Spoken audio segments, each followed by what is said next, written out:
નમસ્કાર મિત્રો, voice of ઉનામાં આપનું સ્વાગત છે। હું છું હુસેન ભાદરકા। ઉનાના નાઠેજ ગામે જાહેરમાં જુગાર રમતા 19 જુગારીઓને પોલીસે ઝડપી પાડ્યા। ઉનાના નાઠેજ ગામે ઉક્કા વાઘ નામના રહેણાંકી મકાનમાં ચાલતો હતો ગેરકાયદેસર જુગારનો અડ્ડો।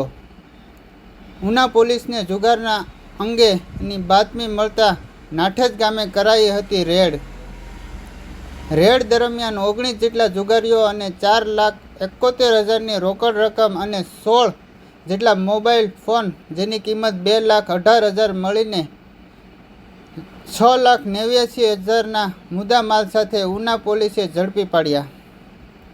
ઉના પોલીસે 19 જુગારીઓ વિરુદ્ધ ગુનો નોંધી કાર્યવાહી હાથ ધરી।